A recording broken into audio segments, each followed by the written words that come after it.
Let's get talking now on AM Talk. Finance Minister Setekpe last week presented the 2018 budget, the 2017 budget, I beg your pardon. Parliament was expected to debate and approve the itemized statement this week and next week. But the debates got off to a controversial start Thursday. The House failed to form a quorum, remember, on Wednesday. And then came the issue of which document should be used for the debate, because apparently 3 documents emerged for consideration. After a meeting between leadership and the Speaker, the debates got underway. Some say the documents are now 3, but what's the real truth in that? My guest, MP for Fanti Akwa North in the Eastern Region. He's an economist and banker, a member of the Finance and Foreign Affairs Committee of Parliament. Please let me introduce Mr. Amankwa Kwabena Esiama. Thank you for coming. Thank you. And the MP for Wa Central constituency in the Upper West region. He's a member of the Local Government and Rural Development and Standing Orders Committees of Parliament and a Minister of State in charge of Public-Private Partnership, PPP, Dr. Abdul Rashid Pelpuo. May I also add that he's just won an election, some 4,945 as against 2,450 people in his party in the Wa Central constituency want to see him back in Parliament in 2017. So congratulations will be appropriate.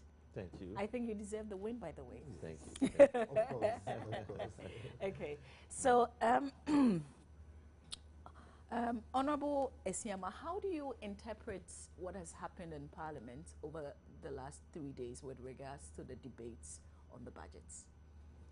Thank you very much, and I would like to say a big good morning to people, your viewers, and especially people from Fanti Akwa North. Yes, the debate of the budget in Parliament has started earnestly. It started yesterday, and as you rightly said, it's about the first version or the second version. One was given to us early on, and it was billed to be taken and a new one given. And we were wondering why, and explanation was being expected from the minister as to why he is changing the document for a new one. And everybody will doubt what is happening if a better explanation is not given for that matter, because the books were printed at the cost of the taxpayer, and a proper scrutiny must have been done before it went into printing. How many pages are we talking about here? A lot of pages. Yeah. Talking, not being specific, I wouldn't like to, but it's voluminous. You know how a budget must be. And we had the abridged system. The abridged one was over 10 pages. So, you know, if expanded, it gives us a lot of pages. And changing it was a bother to people's representatives, because we used money or we used resources to get it done. And if a new one is coming, a better explanation were to be expected from the minister. Why are you changing it? What have you seen in the new budget? I think he will be in the better position to explain to us now that we don't have a better explanation as to why they are changing. But you have the privilege of sitting on the Finance Committee. Do you have any explanation from that level? No, not. When the document comes, it's the House that refers specifics to our committee, not the whole document. Yes, all other committees will be referred with specifics from the budget, but we sit as a whole to listen to the minister whilst he gives us the abridged system. So until we have delved in with specifics, we wouldn't know what might have happened in the first one and the second one. But you agreed to go on with the, with the discussions. What else can? So what did you work with yesterday? Yeah, I was not in Parliament. Okay. So I cannot stick my head out to say which of the one, which one they actually used for the debate. Okay. I think he will be in the position to explain to us. Yeah. Honorable Pelpuo, over to you now. What documents are we working with now? We are working with the original budget presented to us by the finance minister. Which is the first one? Or the second? The challenge is that in the printing of that document he laid, the printers devil, as a result of it, had some 4 pages or so left out. And so it was detected that those pages could not have captured everything. I mean, you know, if they were out, the budget would not be complete. So they went back using that original document which was laid to print and added those pages that were left out. Why did they simply print the extra 4 pages and just distribute it to members? Well, that would not be the budget. We want a complete budget. That could have been the case, but you know, the test print that came was for only members of parliament, so it could easily have been rolled out with the 2 pages. So added. the content have not changed in any way? No content. No additions have been made? No. I remember the deputy minority leader, minority, yeah. Is it minority Dominic leader. Nitiwo? Yeah. You know, he said that he didn't see any difference between the old and the new.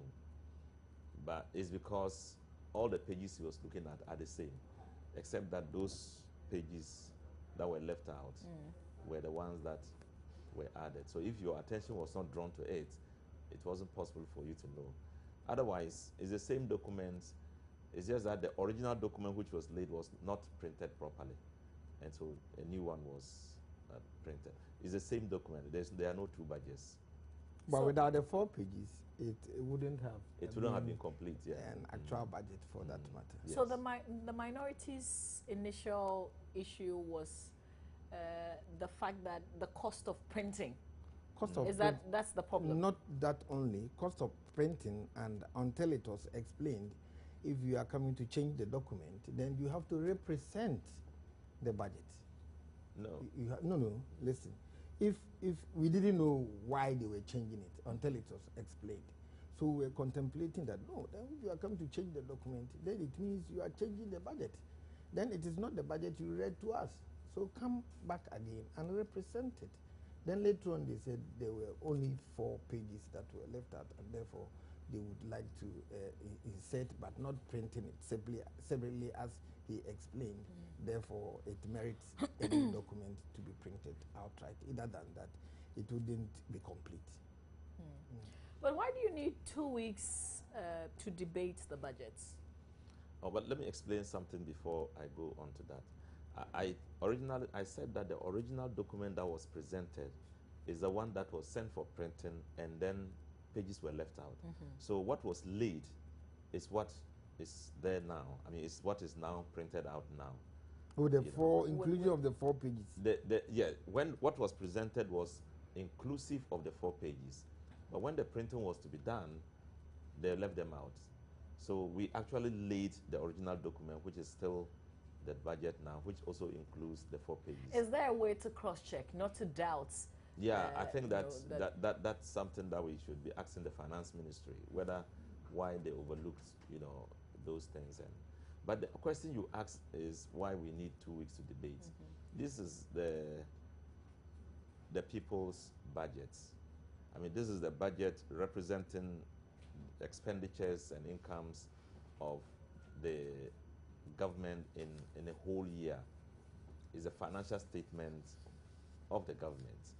And it also has to be backed by law, the appropriation law.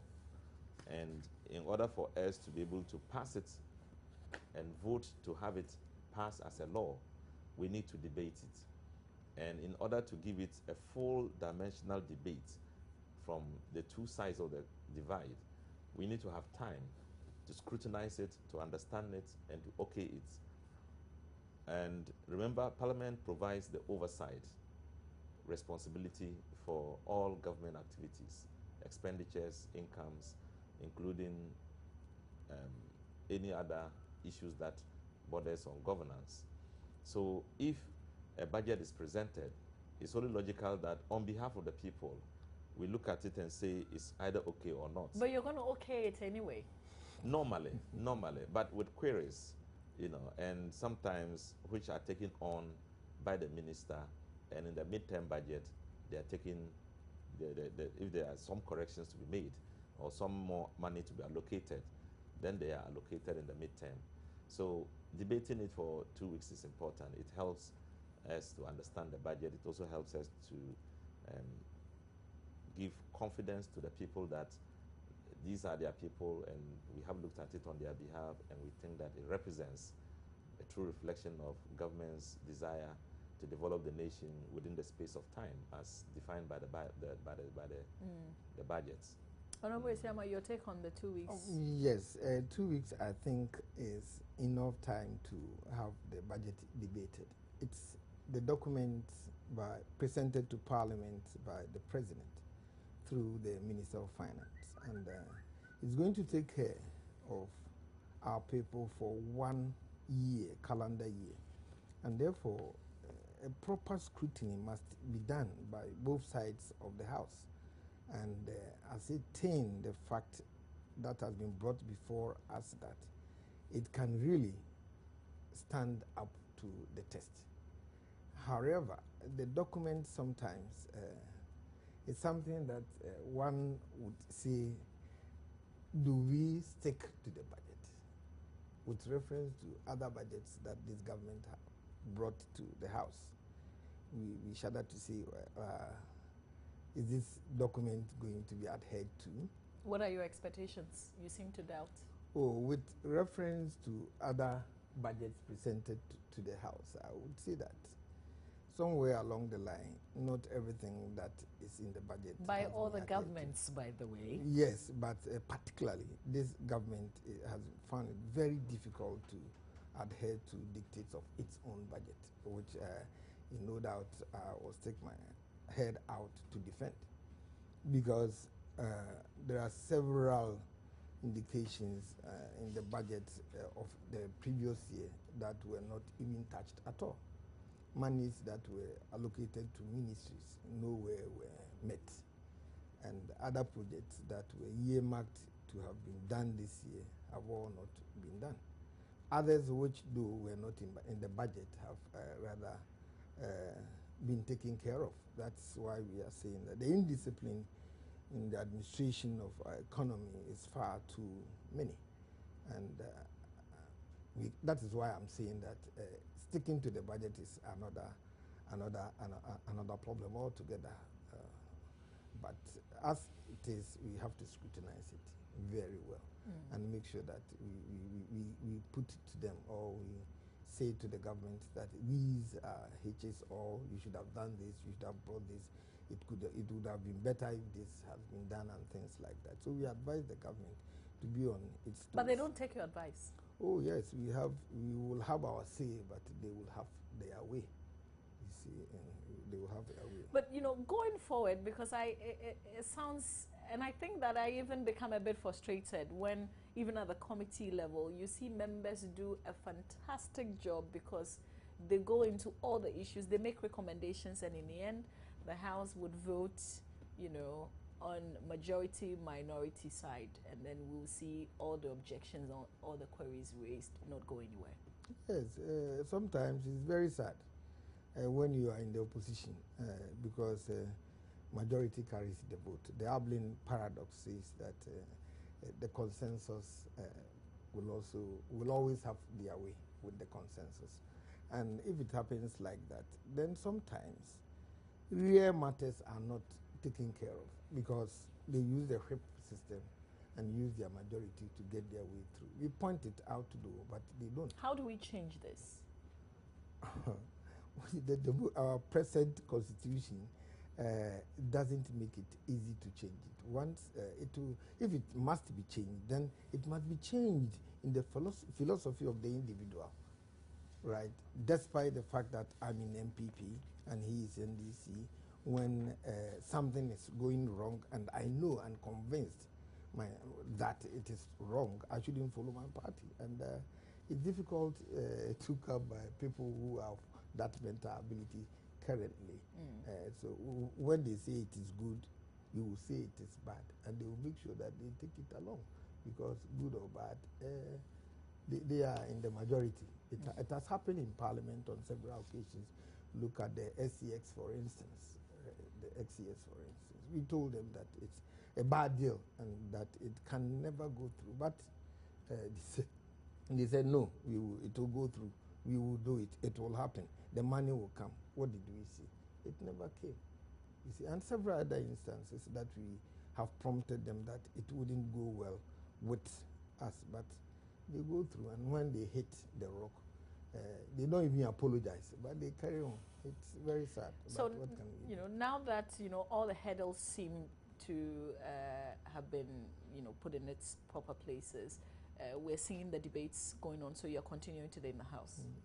We are continuing today until the 2 weeks that you are aware of. So let's move on to this league table. Well, how can you move on when he has raised issues? I haven't had your take, sorry. He has raised issues that border on, things that are heap on us, and we need to respond.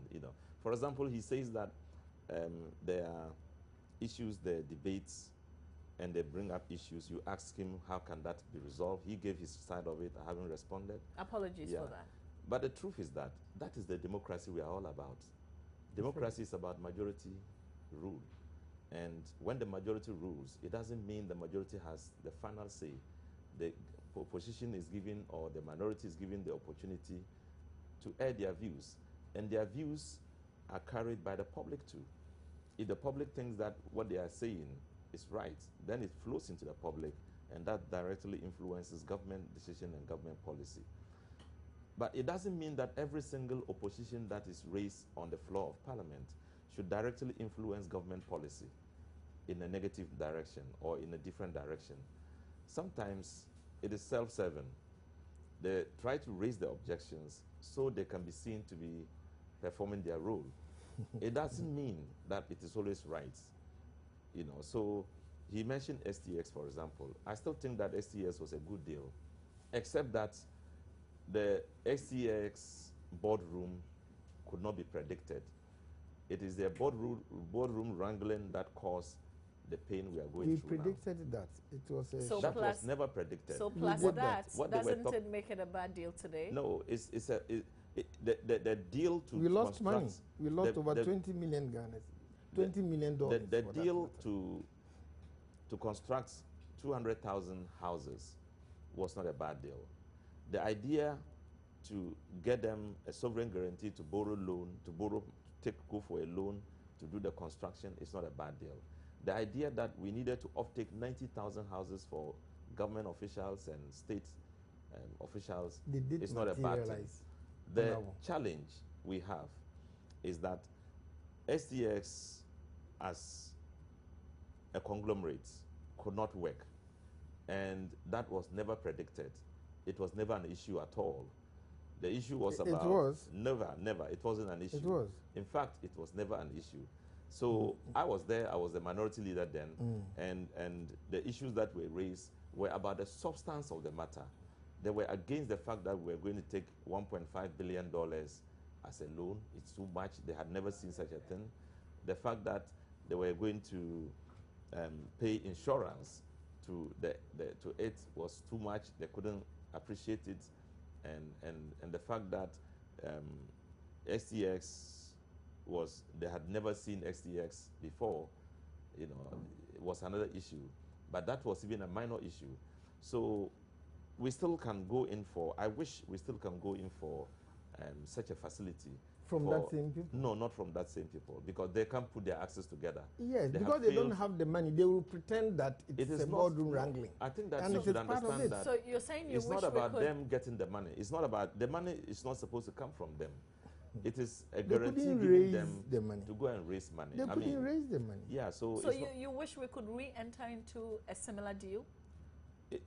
It's not, yeah, I say that I wish we could have a similar thing still happening now, so we could build houses for look at the army. But not from the same source. The STX as a boardroom, I mean, they failed in their boardroom agreement, so we don't want to talk about that.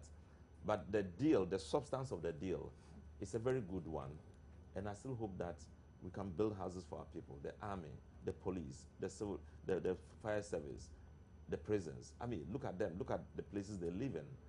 And many government officials who are critical to national development are not properly housed. So housing is a challenge to us. So if you talk about also opposition and governments, and the challenges we face, it's not because the opposition, as I don't want to repeat myself, it's not because opposition is always right, but it's simply because they want to be seen as doing their job. The two have different policies, and that's in the first place why there are two different political parties. So are you always right? We are not always right, but we can always have our way. I think what he's trying to say is the ideals behind even the parties, yes, they are not the same. They are not the same. So you definitely couldn't believe in the same. Yeah, they will never believe in one thing thing at the same time. And that's the beauty of democracy. We have different spheres of thinking. We have different policy directions. We have different ideals and ideas about how matters state matters are constructed when it comes to development issues. And then as they perceive it, we perceive it differently. And we take it to the public voted for us. And so what they told us is that when they voted for us, go the way you think is right because we are with you. And so we do it on behalf of the people when we vote against them when they raise any issues and we insist on it. But excuse me, there are some standards in economics that transcends party ideology.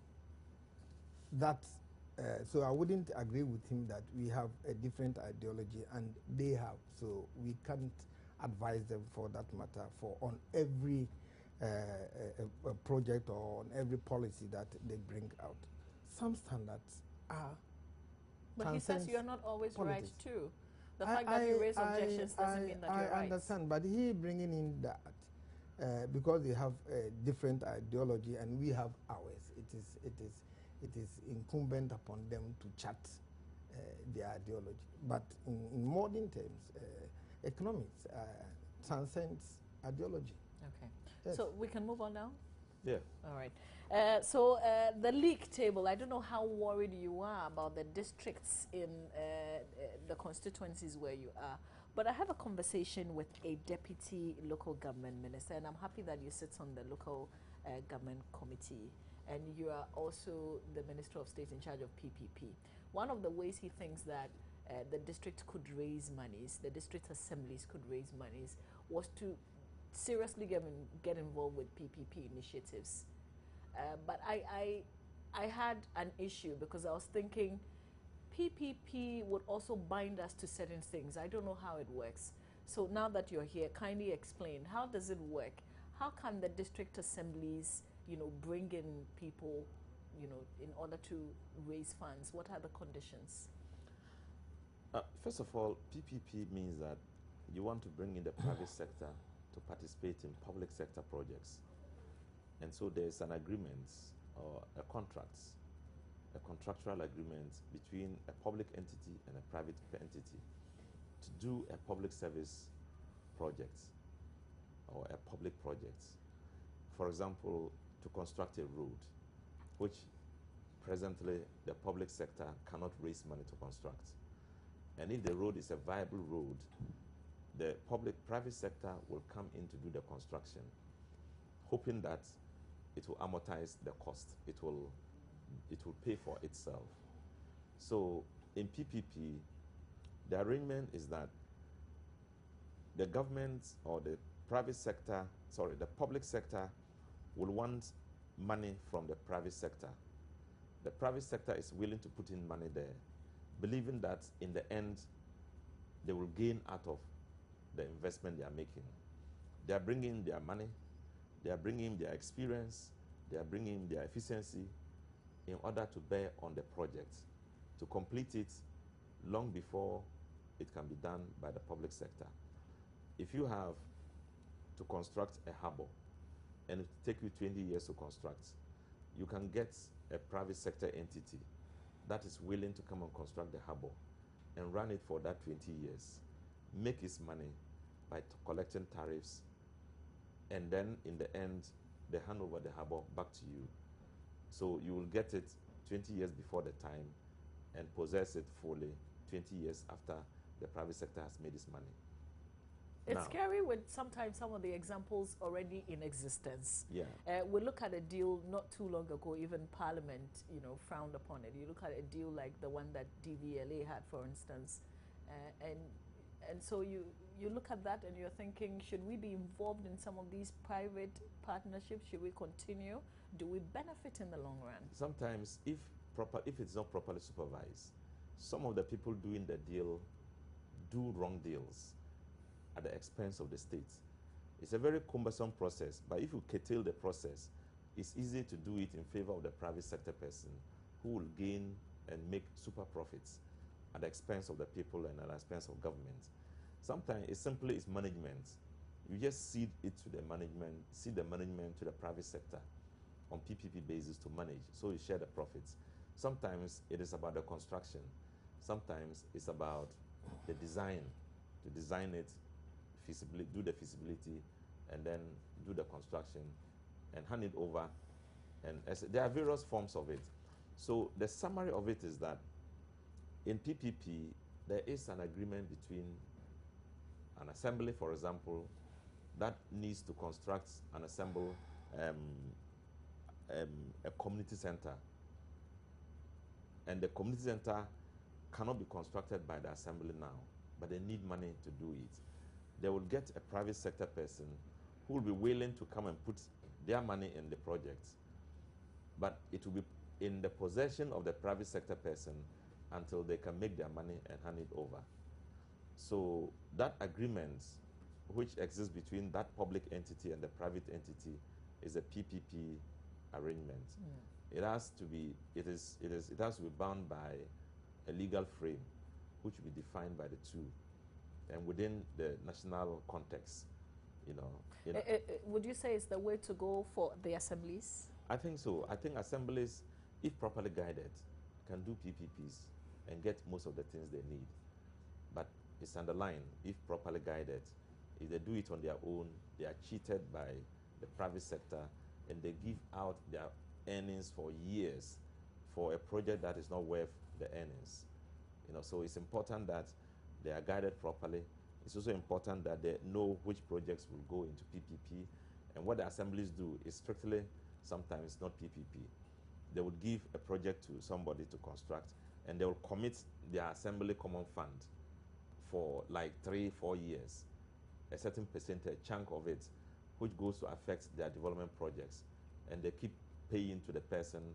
And so that's not a PPP. What it is long-term investments by the assembly and using the private sector as a medium, which is not strictly a PPP. Okay. What's your take on this, Honorable Isiamah? Yes, PPP is the way to go, actually. Nobody can deny that fact. But the way we are handling it, is it the proper way? I think he is the minister responsible for PPP. I think that we should, as a nation, identify some areas, and the government must find money to partner the private sector. He's aware. It was done in China, Singapore, Malaysia, Asian Tigers, they all did it. We sit here and we see Chinese men and women coming here selling shovels, wheelbarrows, Wellington boots, machetes, whatnot. These imports are that which overburdens our economy, because at the long run, they change the money and send it back. So it makes our currency unstable. What precludes the government from making sure that he investigates and assembles men and women who are in the trade of the importation of shovels? They are in the importation of wheelbarrows. They are in the importation of Wellington boots, machetes. These small areas are sapping the economy. But they only need a small machine. A factory of that nature wouldn't be bigger than this room that we are sitting. But they don't have the capital to purchase the machines. So the government has jumped the gun. We should sit quietly and start mopping up areas that will help us, right, to stabilize our currency. We are talking about giving power to the assemblies to borrow for projects. How many at all? How many assemblies can borrow?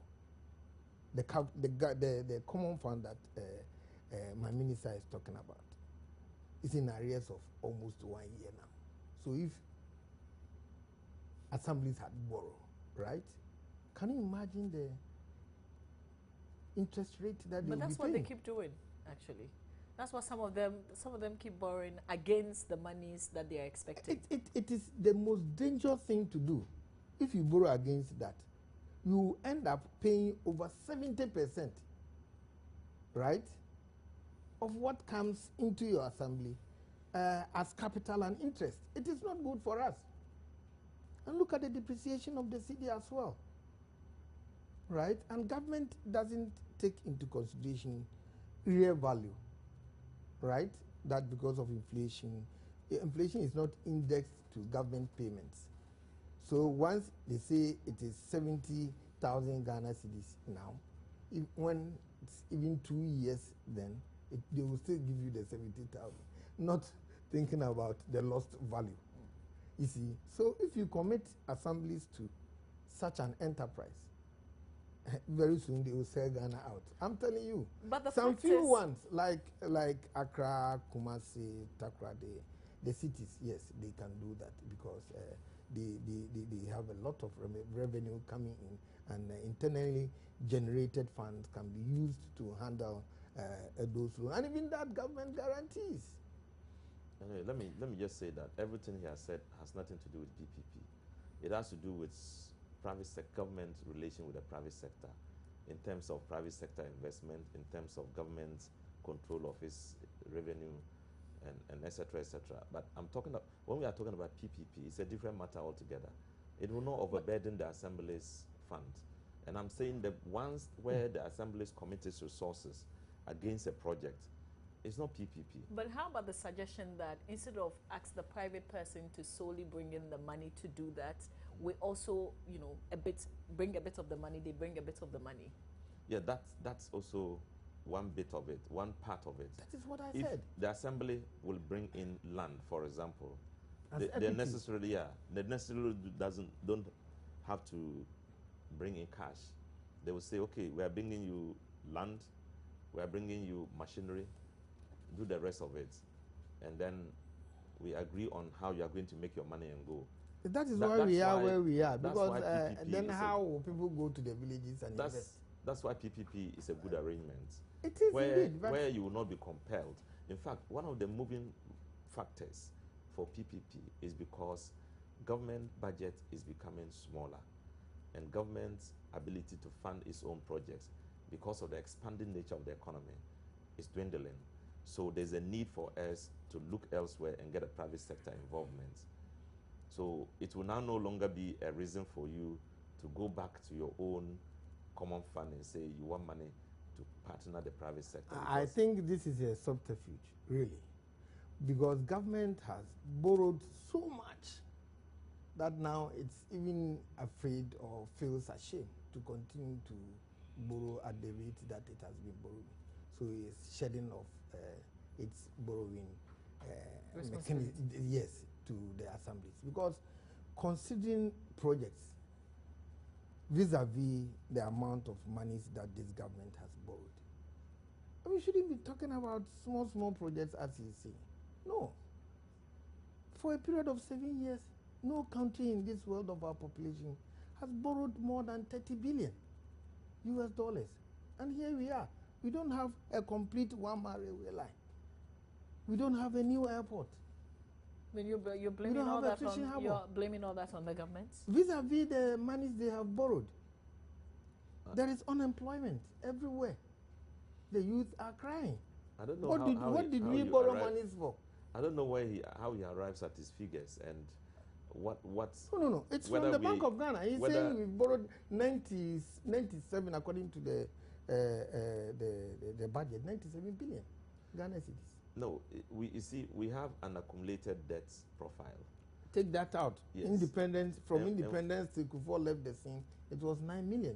Yeah. Ghana so you should look at that accumulated debt, so we can move forward. If we take that 9 and times the 4, you see, when it comes to take that 2.5 billion. The rest are yours. When they want to everybody make it is complaining. He is complaining they himself. multiply it by the everybody 4 is complaining. and he's convert it. complaining. Oh yes, if you ask him, he is complaining. He will say that it's difficult these days. Oh no, be honest with yourself, Minister. No, it's No, not but being easy these days. what- You go to the same market. We go to the same market. You see, Our people are we suffering. don't Therefore, borrow. we are suffering. No government in this world We are not can saying go that on without borrowing. Yeah. And look, they have forgotten that the economy they were running, we are running an economy which is 100 times bigger than, 100% bigger than that So economy. you should continue to borrow You to understand? that extent. So we are managing an economy 100% bigger because of that, and it's still expanding. And we need infrastructure. We need to ensure that we have the required infrastructure to move on. And you don't have the money now, you have to borrow. The other alternative is to do PPP. And if you don't do it, then it means that you are not responding to the challenges of the time. If you do it, the opposition says, why are you going to borrow money? Meanwhile, we don't have money to do it. So we know what we are doing. Our problem In the is end, money see- borrowed doesn't commensurate projects on the ground. yeah, we will tell our You own see? story. It's just because now you are not seeing, even though we are doing a lot. You know, we But look, if you are doing a lot, shouldn't we be? Shouldn't You it should be be easy seeing for You us it. should to have see? been seeing it. I think Except that you want to tell me that we have eyes but cannot No. see.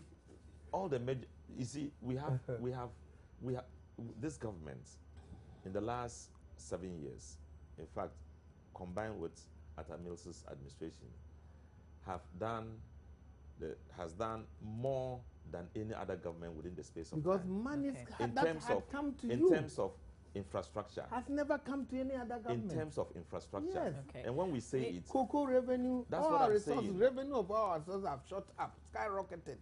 and you see, we are an economy that is moving into another sphere, another level of development, and we need the kind of infrastructure that commensurates it, and that's what we are going through now.